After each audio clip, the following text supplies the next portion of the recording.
up with TV movies. Roll count. Okay, we are back after that. Okay, jumping ahead to 2007, you directed and executive produced the HBO movie You Don't Know Jack, about Jack Kevorkian. How did that, is it? Yeah, that's cool. It may fall open again. Okay, it's all right. Are you all right? We'll break if it does. Okay, I'm sorry. That's okay. Why did you want to take on that project? Which? You Don't Know Jack, about Jack Kevorkian. Why was that an interesting subject to you? Well, I mean, because I think it's an issue that's big now, and it will continue to get to be a bigger issue in terms of, life, end of life, all of those things, the wishes of an individual, versus the rules of the state. I think those issues are going to play out more and more so as people can live longer and can be kept alive longer, even when the quality of life is truly diminished. So I thought it was a worthwhile subject to look into. And what I didn't want to do was to do some kind of polemic, where you're just sort of, giving your viewpoint as opposed to here's a man, here's the way he functioned, this is his sense of humor, this is his, dark side, this is the positive and negatives of him. And this is a man who had this particular cause. Believe it, believe in him or not, it's a worthwhile subject. And, Al certainly would be the actor to, I think, bring that character to television screen. Was there anyone else that you considered for that role, or was No. And now you had written *And Justice for All*. He was obviously in that movie, and you had known him. Was he someone you just picked up the phone and called and said, "Do this," or did he come attached to the project? No, he was talked about for the piece. And I thought, well, gee, I think it was Len Amato said, about, Al would be great, and they may have had a preliminary talk to him or whatever. And then I called and talked to him about it, Pacino, and we discussed it and went forward from there. Now, you met Kevorkian, but I read that Al never No. did. Was that a choice he made, you made? How did... Al made that choice. He thought that since it's looking back in the past, as opposed to Kevorkian now, and so he just wanted to collect all of the information and then create his character from that. And so then he met later, and we had a few dinners and hung around a little bit, but he didn't want to do it prior to the shoot. And, I mean, I read what Kevorkian saw it and said, "Oh, that's just like how I talk." Or, I mean, how did he get it so right then? Look, Pacino's an amazing actor. He literally, I'll never forget, we had a reading of it once, and if you were looking at it, you say, well, he's not that good, but he hasn't absorbed the character yet. So in a sense, he's reading, but he's also thinking about, does this work, or how does this work, or other things are going on as opposed to performance in a reading. And then all of a sudden, you start to see it. All of a sudden, all of a sudden it's lit up. There he is. There is Kevorkian, and he steps into it. Mm-hmm. And then from that point on, you're just off and running with a character. It's an amazing thing to see. I mean, it's amazing. You'll see him suddenly just arrive. Mm. And with such a polarizing figure, which he's done many times, was there any particular challenges to making that character more relatable? I don't think you approach it like, how do we make him more relatable? Mm. I think that if you meet him, you understand him. And if you can bring some of that to the piece, then you're better off for it. So there were little things that Kevorkian did when I met him, and I thought, well, that's interesting. I'll never forget, they said he was up in the office, and they said, Jack, do you want some coffee? He said, yeah, coffee would be good. And they said, decaf? And he went, nah, decaf is for cowards. And I thought that was such a funny comment to make. And so I said, we got to put that in the script. So, you know, we added to it. So you just want to, you collect some of those things that sort of humanizes him in a way. And the idea that he liked music, he wanted to play an instrument and whatever, and you just try to find a way to put that in there. And then how to develop the relationships. How to develop the relationship, you know, the Brenda Vaccaro, the sister, you know, so that it's livelier. And you see in it, there's a brother-sister relationship. You know, it could get volatile or whatever, or crazy or whatever, as that scene in the restaurant between the two of them. That you start to see a character. You know, so it's not just, okay, here's, you know, I mean, this guy who's playing this, and here's our subject matter. You know, that can't just take over. You got to get into the character and see the man. Do you think that the movie did anything to change the dialogue about assisted suicide? It's always hard to evaluate that. Did you hope it would?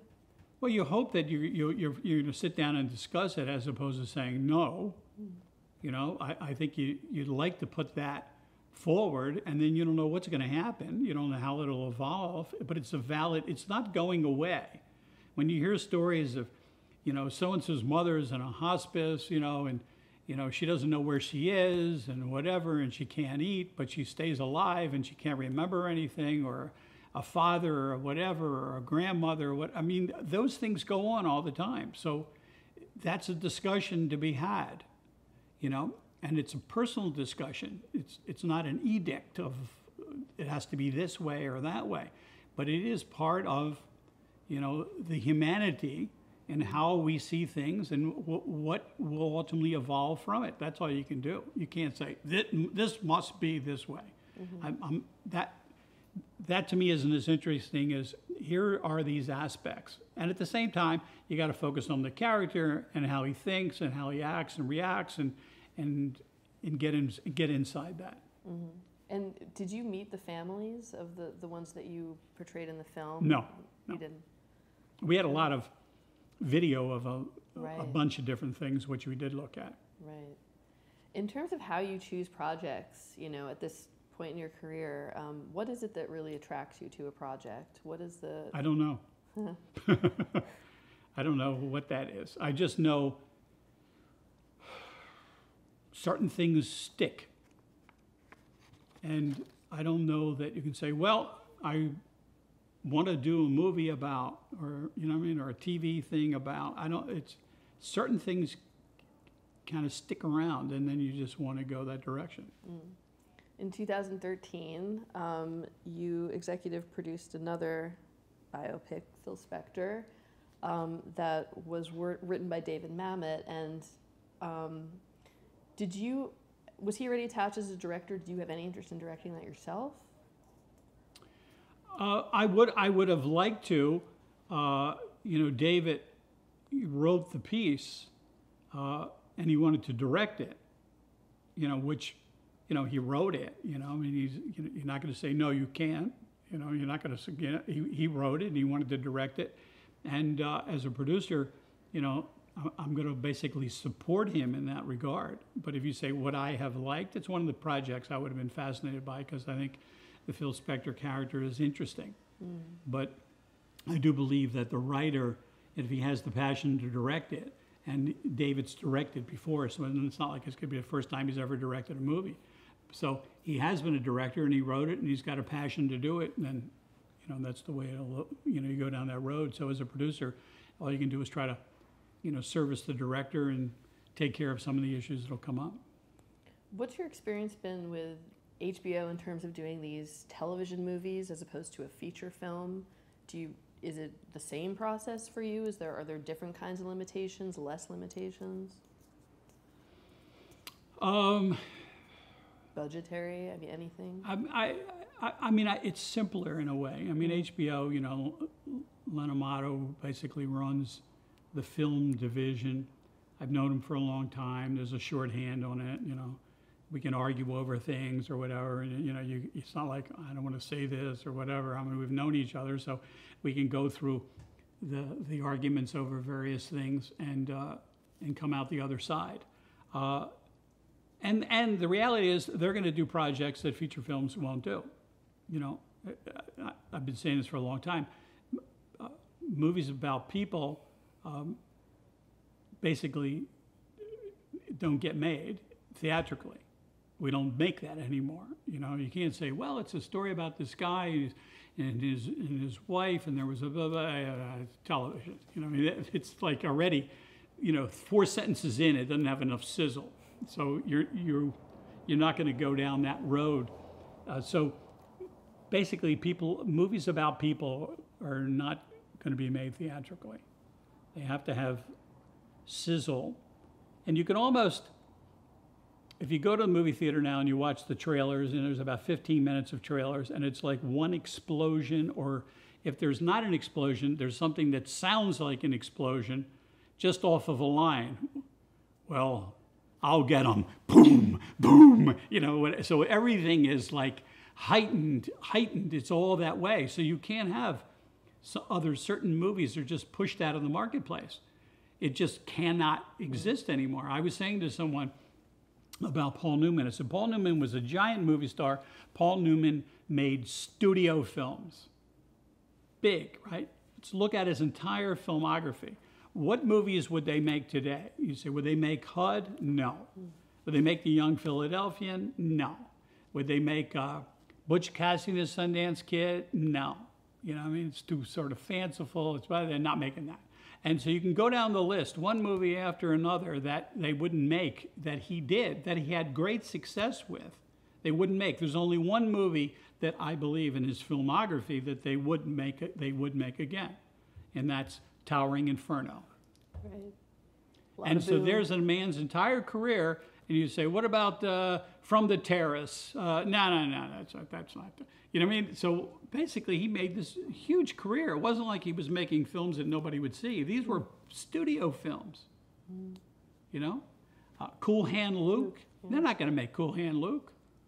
You know, so when you go down the list of what he was doing, and I think you can look at that to define where we are in film today. Is it about the marketing aspect and the well, it's marketing is all. How do we sell it? And they decide what you can sell before you make it. And if you can sell it, then you can make it. If you're not sure how to sell it, then you're never going to make it. And that's a guessing game that you can't win, because you take a look at the movies of the past summer and you say, well, how come that movie crashed? You know, you couldn't sell that, or you did sell it, or you sold it and they didn't want to come. You spent all the money, you spent $80 million to sell it, and nobody went. So what happens is it is a crapshoot. In the end of the day, it is a crapshoot. And we don't have those kinds of players anymore. It's too corporatized. So it would be like, you said, well, there's this thing about, there's a group of these cowboys, and then they come into a town, and they'd be bored. You say, well, there's a group of cowboys, Magnificent Seven. Oh, okay. Well, all right. So now we already have, a vision of what it is. You know what I mean? It's already there. Brand. As opposed to, I have to imagine this whole thing. That's too difficult. So what you want to buy is what you've already seen, and that may work, but at the same time, it might be too boring and they don't care anymore. And that's why you see these films crashing.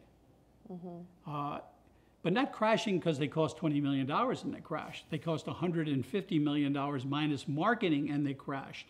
So they're playing a high stakes poker game in a market that's changing radically. So I think we can all just guess as to where theatrical goes in the future. In a way, almost hearing about some of the initial reaction to the response from the networks on Homicide, it's almost like TV and film swapped in terms of what TV was looking for, in terms of, you know, bringing an audience in, or, you know, it'll go away. And it seems like maybe there's more time now in the television medium to especially in the long form. Right, and to do what you seem to be most interested in, which is characters. Yeah. So. But look, if you take The Sopranos, it's the characters they like. It's not how many people get shot per episode. You know, what's going to happen with him? What's going to happen with her? You know, what about so and so? What about so and so? They're involved in the characters, and you cannot bring that to film with anybody having confidence that these characters are enough to carry the day, because they're not killing people left and right in The Sopranos. He's going to see a psychiatrist. He has problems with his kid and whatever, and he's a gangster. But that character carries the day. Those characters, I should say, carry the day. And there's not much faith in that. There's not much faith in characters. And characters is what film was about. You know, it wasn't how many times Charlie Chaplin could fall down and do a somersault or something. They liked that character. They liked the character of that tramp. You know, they liked Humphrey Bogart. They liked him in this, you know, etc. They liked these people and they followed them, which is basically what television is doing. But the theatrical, no one has the conviction to say, I think they're going to love this character in this setting. This could be good. And if you have to go through a committee, none of those characters can get through the committee. It has to be somebody who said, I like it, let's make it. And that's it. And I don't see how that's going to turn around. And they want to play high stakes poker. And so I think that's the dilemma you're in right now. And that's why you're seeing, it may be one of the few businesses to say, you know, I'm willing to give away 75% of my audience and I'm going to chase 25% of my audience. You know, people in their 30s, whatever, the hell with them, I don't care about it. 40, I don't care about that. I want this one demographic here. That's all I'm chasing. And I'm not chasing anything else. So what you're doing is you're shrinking your audience, you know, year by year by year, until there are people that I know and younger than I am that don't even look in the papers to see what's playing this weekend because they're out of the movie-going routine. And when that happens, it's scary. And that's dangerous. Because in the past, well, what's playing this weekend? What's opening? Oh, I hear that's good. What do you hear? I don't know, but let's go see it. You know what I mean? So when you don't start to check the paper, you know, when you're not looking on the internet to see what's coming up and what you're looking forward to, when you lose that movie-going habit, then you're going to look at some business that I think is going to evolve in ways that we don't even quite understand yet. And well, a similar thing happens in television where that definition is expanding. So it's not just what's on the major networks or even on cable. Now it's moving to Netflix. Now it's moving to Amazon now. So are there any other aspects of the business part of show business that you see as changing for better or for worse? Well, it's all going to continue to change. I think what you're seeing is some of the great work is in fact in television, way beyond what features are doing. And that's why, you know, some talented actors all come to television because they don't get a chance to really act in those other kinds of movies. You know, I'm not saying there's none made, but the numbers are so small now. So I think that's why you're seeing this shift. And, you know, it's funny that you go, well, you know, this is a network show. You know, we can only do this because we're a network show, but the cable can do it. You know, you talk to a lot of young people, they don't know the difference between network and cable. They just know there's television. It's like, let's get off the networks. Let's just go to the cable. You know, they're just fishing around. You know what I mean? They're hooked up and they're fishing around for something to watch. They don't care if it's network or streaming or anything else. They do like the idea of watching when they want to watch and watching as many as they can. I get all that. So I think you're going to see it. The evolving is going to be on the television side and not on the theatrical side as we go forward. I don't see any way that features are going to get revitalized. I don't think it has the infrastructure to do that either right now. Another business aspect of Television or the guilds, and I wonder if you could talk about your experience with the Humbling and how the Writers Guild, the business aspect of that, and how that impacted you. Well, I mean, there are two things. I mean, one, the Writers Guild is a good union. You know, it's valid. You know, it has, you know, medical plans, et cetera, and things in place, and all that is good.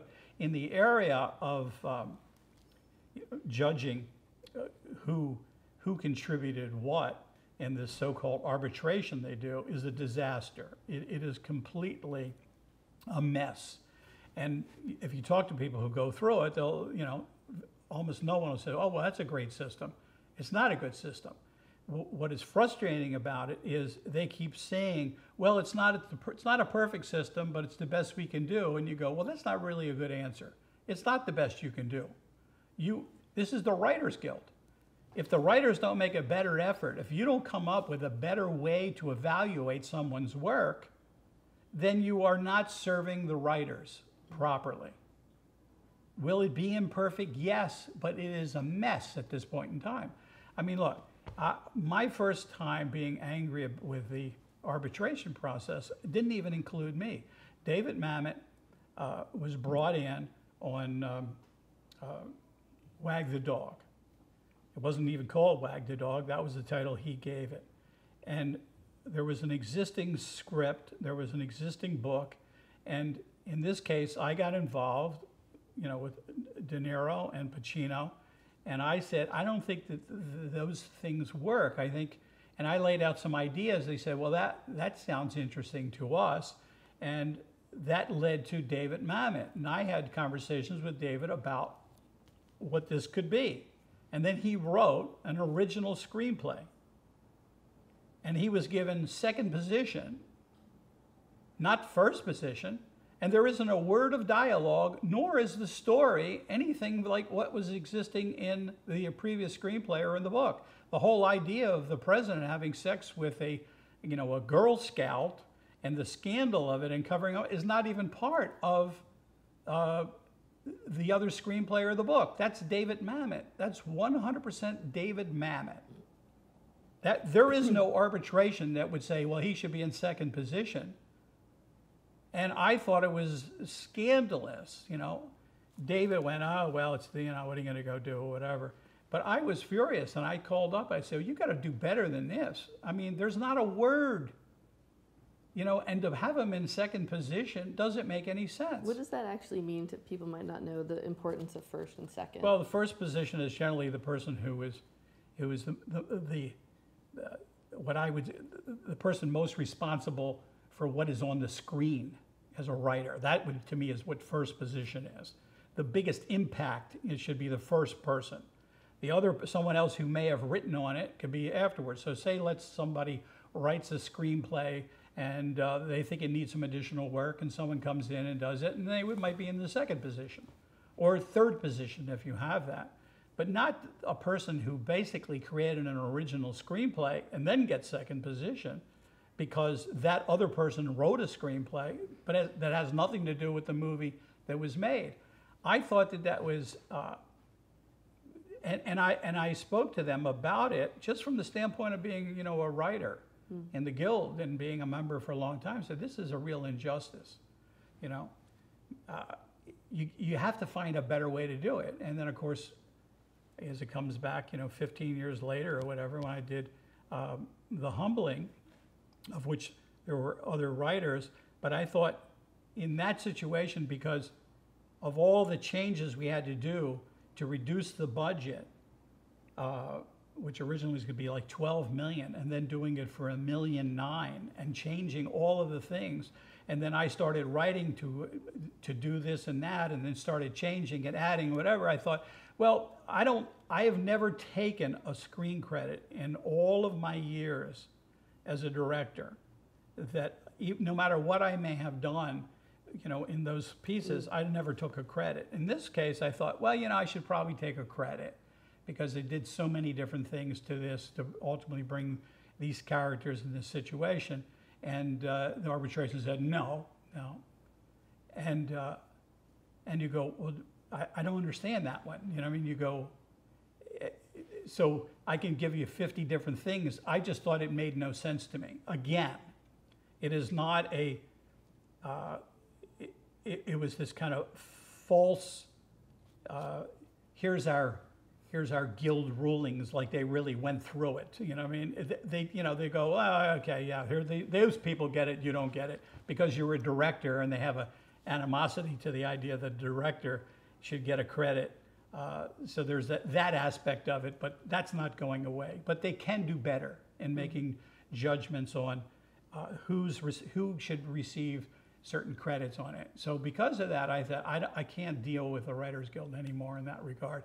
As much as I respect the Writers Guild as a union and all of the things it does that I think are beneficial to the writers, but to be supportive of a system that is that bad and poorly run and organized, and not even looking into how can we do it better, as opposed to saying, well, look, you know, it's an imperfect system, what can you do? That doesn't do it for me. So you actually quit the Yeah. guild. And does it affect anything else, like royalties or anything else, or just the screen credit when you take the No, it would not. I don't even know all the ramifications to Right. it. I just know that, you know, what's right is right. I can't be part of a group that has such disregard for writers. You know what I mean? Whether it was, you know, David Mamet, who I think deserves, you know, better than that. If you're going to have such disregard for writers and their input into a piece, I can't just stand and support you. That guild. I do want to talk about two of your current projects. Really interesting, really different. Killing Fields, which is if you could describe the true crime genre and how you're shooting it and how it's basically you don't know how it's going to end. Right, we And don't know how it's going to end. What attracted you to doing it this way? Well, we got involved. I mean, you know, there was, you know, the existing group was up, and we came into it. What I love the idea is that you're not exactly sure where it's going to go, and they keep following it in real time. So, are they actually going to solve it or not solve it? Well, all of those things are all open-ended, and I think it's an interesting, it's an interesting look into these group of people down in Louisiana in this small town, and how these few cops function with one another and trying to unravel the puzzle of it all. And I think it's done in a very, very interesting manner. It's always hard to describe the style of something, but I thought it's very, very well put together. And I thought the idea that we don't know where it's going to go is a great idea. So we didn't initiate the idea. Tom and I got involved in it. How did it come to you? How did you find out about that particular cold case and that? I don't remember the thing. I just remember the discussion with Tom and I and saying, this has got a lot of merit, and this could be interesting, blah, blah, blah, and going about. I don't know who initially made the connections, unfortunately. What do you make of the recent popularity of this kind of true crime storytelling, like with Serial and NPR? I mean, what do you make of all of that? Well, I think it's a product of the mobility of a camera.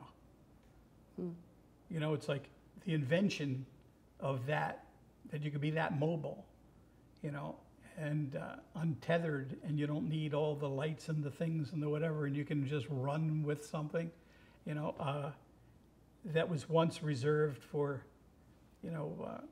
some of the guys, Penny Baker and et cetera, that, were doing some things way back then. You're seeing that with this little camera, you can start to follow interesting stories, and it opens up the genre that I think we're starting to see, and we'll probably see more of. Now, it's interesting to me, you're balancing that and your time sort of between this nonfiction storytelling and then the fictionalized Shades of Blue, they both came out in 2016. Yeah. What attracted you to that project, and is that a difficult balance do you see any similarities between the two kinds of stories? No, I don't. I mean, not really. But in the end of the day, you know, for me, it's always characters. Those characters in The Killing Fields are fascinating. Rhodey is a fascinating character. His partner is a great character. They're interesting characters. So I don't mind watching them. You know, whether they resolve the case or not, that's not the end all. It's the journey. And so it's the character. And Shades of Blue, I think the same thing. So you say, or you take, you know, J-Lo, and you say, all right, you have this female cop who's conflicted, and she's trying to raise a daughter, and she's ultimately, you know, they got dirty dealings going on in terms of money, you know, except that in one hand they're sort of honorable, in the other hand they're mixed into aspects of it. What's the morality of it? You know, what are the shades of blue, you know, of it all? And so you go, well, that's intriguing, you know? And so that was its inception, and you go, well, that's worthwhile, and can we do this in a network situation and still not feel like we had to tweak it and, you know, you might say like networkized or something. You still want to hold on to a bit of edginess and let it be character driven. At the same time, you want to have certainly a good story. So they're very different pieces. And but I've never been that sort of single-minded that I want to work in this. I go wherever, whatever interests me, and in the television stuff, what Tom and I might want to pursue. And it's interesting, a lot of the people you work with are the same people on many different projects, and a lot of the film stars that you've worked with have done television with you. Yeah. What's it been like working with Jennifer Lopez on that? She was great. You know, she's so professional. You know, she's talented, but she's professional, and that, you know, for all the things that she's doing, you know, when she comes to the set, it's not like, so where am I? What am I? She, you know, she's got it all down. It's like she's been thinking about it, working on it, so therefore you just step into it and then you begin to play. And she's open enough, because sometimes organized people are organized, but then they can't do other things. They can only do this, but she can, and you can play around with her, and, you know, you can get different moments and explore them and open that up. So she's very much in the moment, but there's never a situation like where she's not prepared. In terms of, you directed the pilot for that one as well. In terms of your directing style on television, do you work with a shot list? What's your approach? How much of it is mapped out? I never worked with a shot list because I don't understand it. You know, which I know scares executives, although I've been able to shoot over the years efficiently and economically. You know, not at the end of the day that matters, but, you know, if I can do the humbling for under $2 million and shoot the film in 19 days, you know, we obviously got to know what we're doing, but I don't know how to do a shot list because I need to see what things are showing up off of a shot. And you say, maybe this we need to go in on, maybe we have to do this or this, you know, because you have to see what behavior is coming up to the screen and what you're getting and what you're not getting. And if sometimes you may say, all right, your initial shot is in fact going to do it, and that's all it needs to be. But on other times you say, you know, I'm missing something here. I need to do this, I need to do that. And then you have to find a way to do that. So I have to begin with the with the actors in a take to see, because the shot might ultimately be a good shot, but it may not convey what I think is there.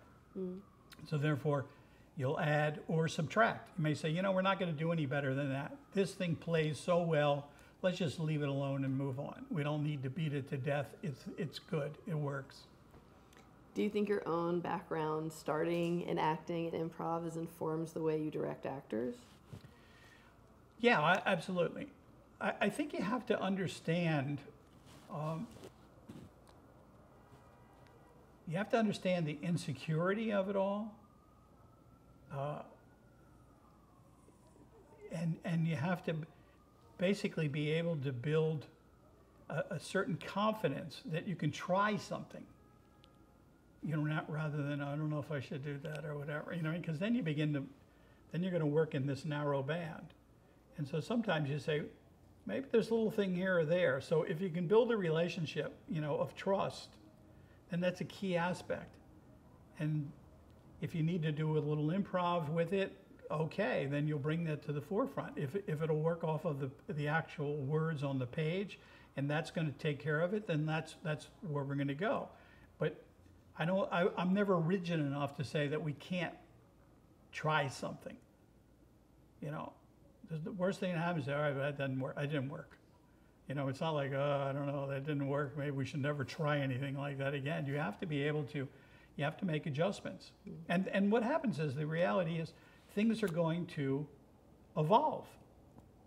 You go back to Carol Burnett. Carol Burnett is doing this or whatever, and all of a sudden, her character finally comes to the forefront on a Friday, and all of a sudden, things take on a life. The same thing applies when you're going into the scene. You want it to take on that life, and get better than what you think it should be. I think that's always what you want to say. This is good. It may even be better. It may even surprise you in ways that you didn't imagine. Let's see if that'll show itself. Let's see where else we can go. You know, let's not be too safe. You know, we're not going to just be out there throwing things all over the place, but let's see what else is there. And out of that, things evolve. Circling back to the beginning of this conversation, being a sick kid in the hospital watching TV and the nurse saying, "Can you do better?" What is the thing that you enjoy most about directing? What do you think you have brought to the medium? I don't know. I like to explore ordinary people, or the ordinary aspect of people, because I think that's the most revealing. Because if you could find that in there, then that's compelling to me. It's always character driven for me. And you know, it wasn't until, and I've said this several times now, but it wasn't until years later that I realized the influences that you're not aware of. And so as a kid, you know, seeing Marty on television that I loved as a kid, that Patty Chayefsky wrote, and there's a line that's something like, "What do you want to do tonight, Marty?" "I don't know." "What do you want to do, Angie?" Right? Well, as a kid, I walked around for days saying that, you know, like doing that. And it wasn't until, I don't know how many years ago, that I went, oh, that's like taking that and turning it into Diner.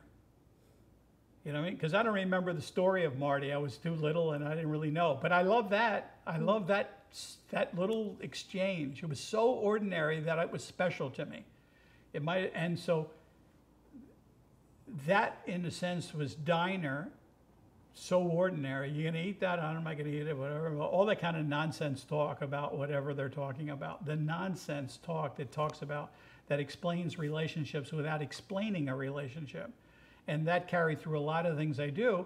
Or it even applies to, you know, to Kevorkian. If you could find an ordinary moment in it, then he becomes not just this person. Oh, this is Kevorkian. He becomes more humanistic.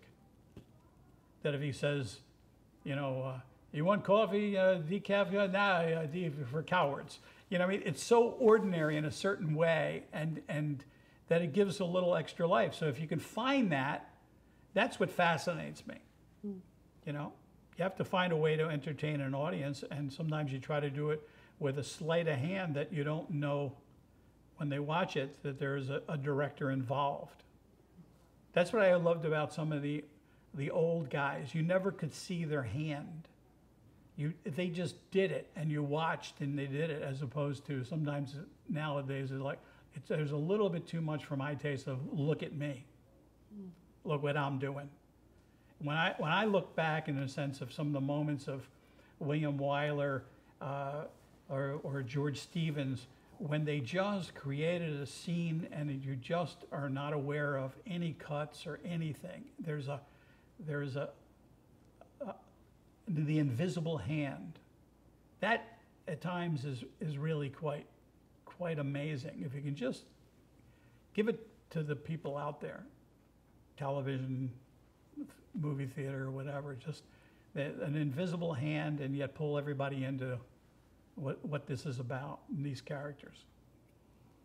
We've talked about a couple of important figures in your career, people you worked with, your first teacher, Mel Brooks, Larry Gelbart, but would you say you had a mentor? I don't think so. I don't think I did. Not in that. I mean, if I were to think of anybody, I would think of the teacher at American University of Jim Silman, who was the first person who said, "Hey, would you like to come work here at this television station in this training program?" And that person, in a sense, who said to someone who had no idea what the hell he's going to do or whatever, "I think maybe you should be over here and you can start to see how these things really work and do it." I think that person, that teacher,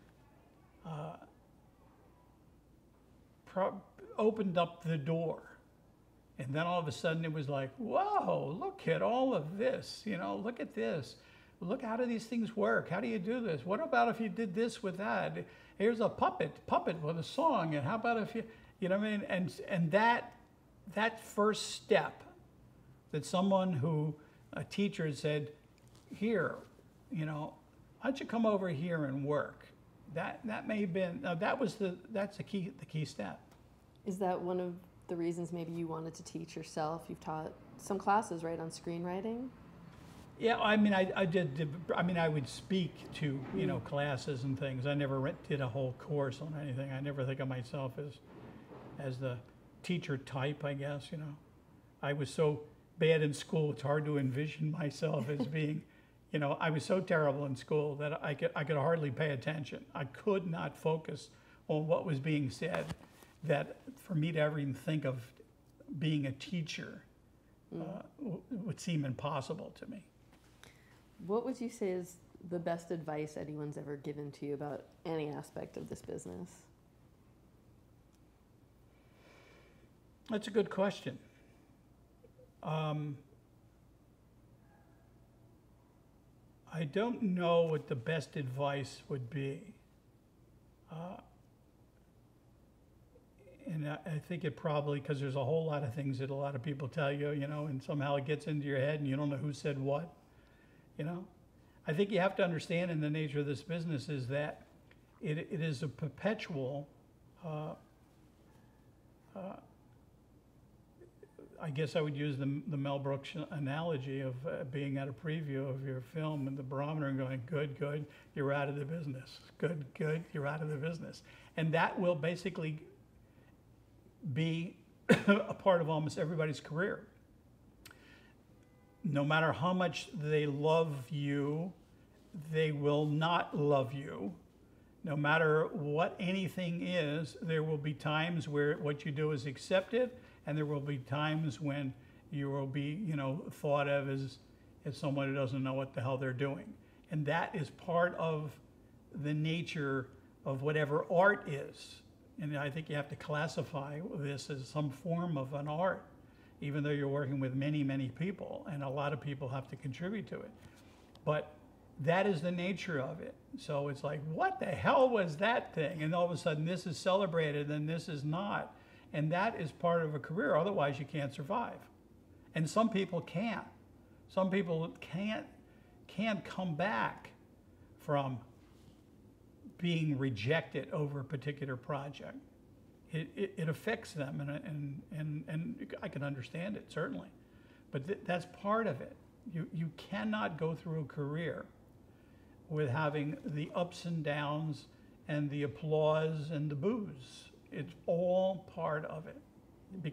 And then when you look back, you go, well, how come so-and-so, it did really well, but nobody really talks about it. This movie didn't do that well, but now everybody talks about this one, if I go over, to Europe, they'll talk about certain movies that will never be mentioned here, or vice versa.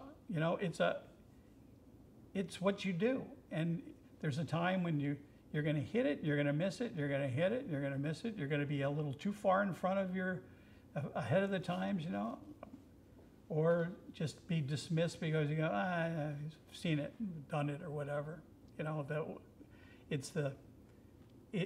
That's in a sense comes with the turf. Mm. I think you said in an interview once about directing. Someone, I don't remember who, said to you, "Don't sit down." Do you recall that? No, not don't sit down. Sit down.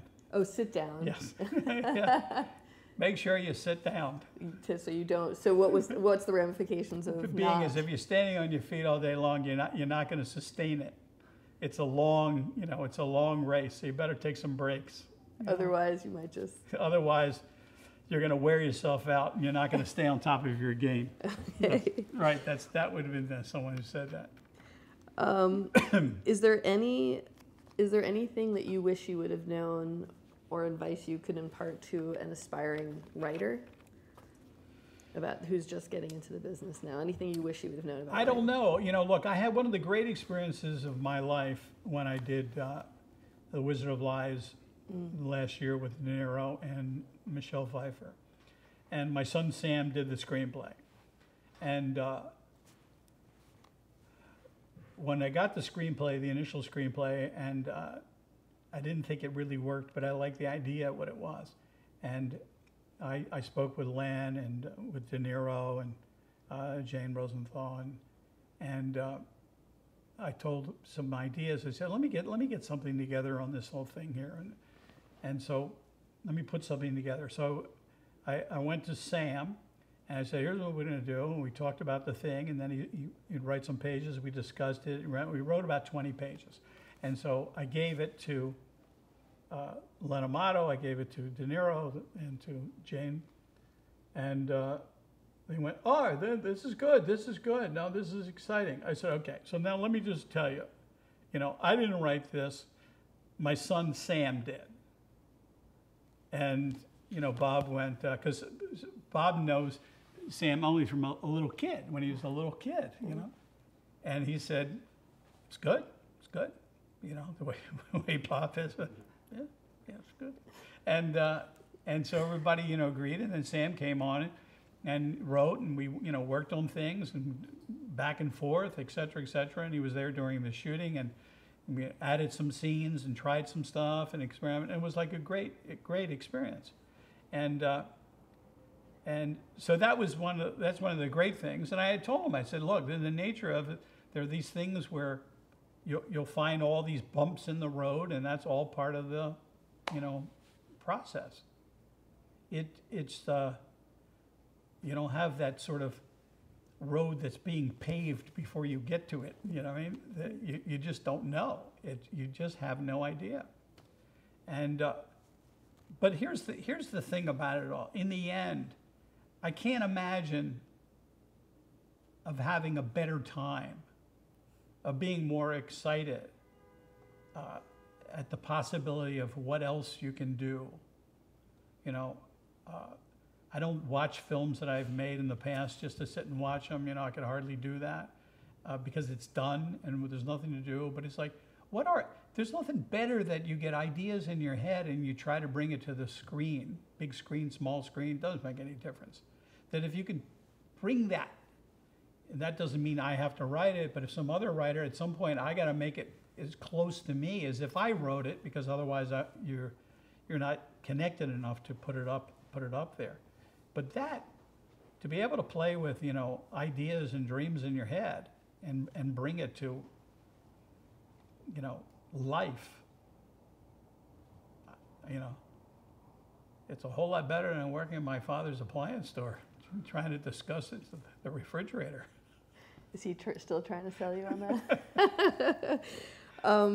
What Barry Levinson projects are you looking forward to doing? I mean, what are those projects that you want to bring to the screen? Well, I don't know. There's always something that's going to, rear its head. I finished something which may or may not get made. Who knows? but I sort of tracked some of the things which you may say is semi-autobiographical of my time in local television and the rise of the kind of cultural revolution of the late 60s and then going west and then making the transition into,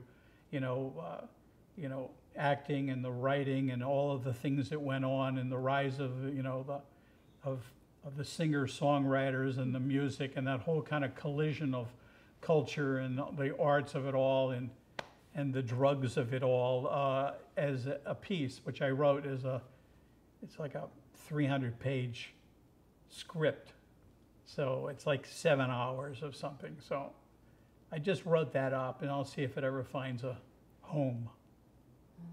So it touches on a lot of these things and some real, and some obviously made up, quite a few things along the way. But it's a journey of a bunch of characters over say a 5-year period. That project to the side, which may be the answer to this, what is your proudest career achievement? I don't know that I look at it that way. I don't take any more pride in one thing or another. I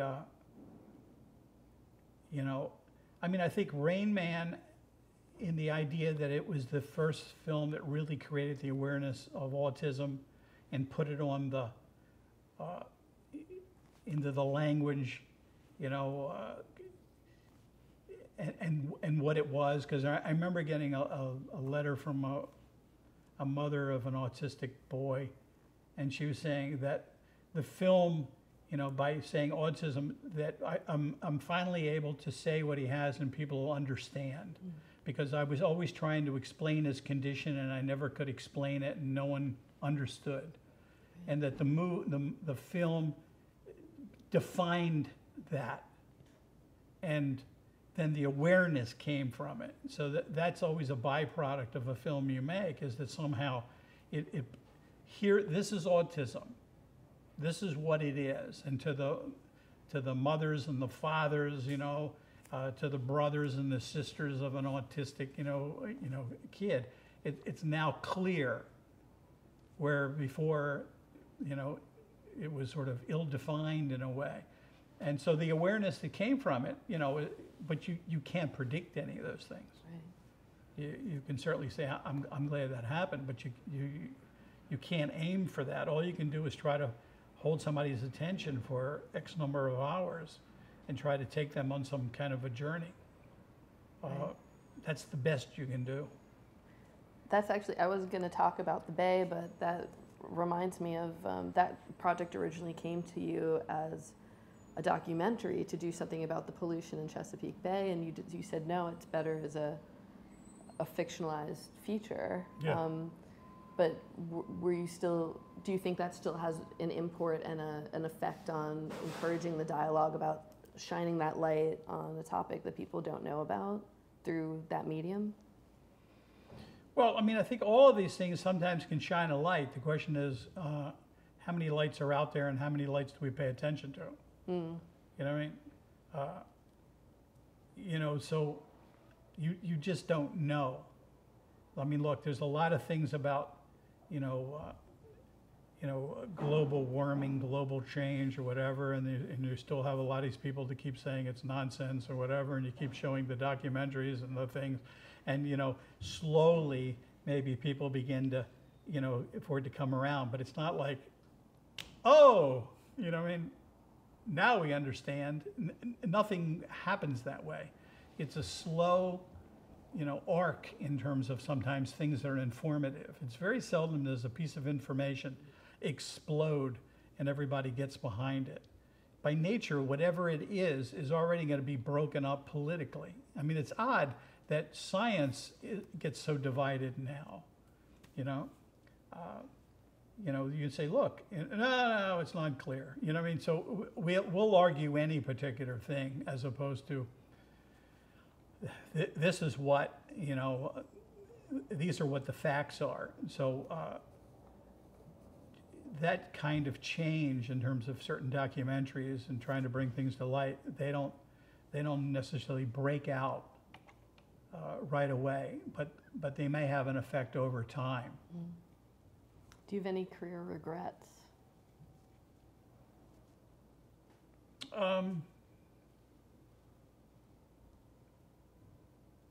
You know, I mean, I don't know. I mean, sometimes you'd say, I wish I could have explained something better. You know,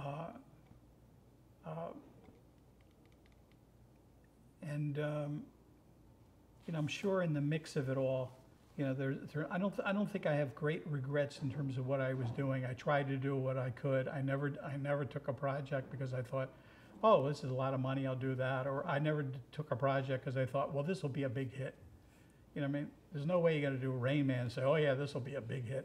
I'm going to make a lot of money off of this story about autism on the road. You know, or, you know, look, I was told, you know, don't make Good Morning Vietnam because, you know, Robin is the kiss of death. You know, he can't make it as a feature actor. You know, so, but, you know, you're going to win some battles and you're going to lose some of those battles. And you're going to be right and you're going to be wrong.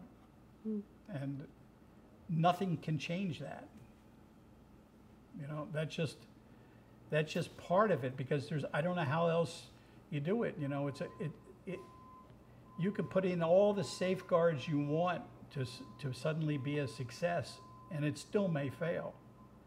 And so the only thing you rely on is, what is it that'll motivate me to want to work and give you know, in a feature like a year of your life or 6 months for, you know, to set up a pilot and do all that, etc. What is it that motivates you enough to spend that much time and interest if you didn't really care? Right. We have one last question. Yep. We ask all of our interviewees, how would you like to be remembered? You know, I don't know that I can answer the question, because there are some people that I think did great work that are completely forgotten. And so when you say, how do you want to be remembered? In a sense, to me, it's like it's like asking for something that may or may not be. Fair enough. Well, Barry Levinson, thank you so much for sitting down with us, and thank you for all of the films and TV shows you've given us. It was a pleasure. Is there anything else you want to say that you haven't talked about? I think we covered most things. Okay. I think we had a bunch of stuff mixed in there. Yeah, well, my watch says time to stand. We will release you. Thank you. Thank you so much.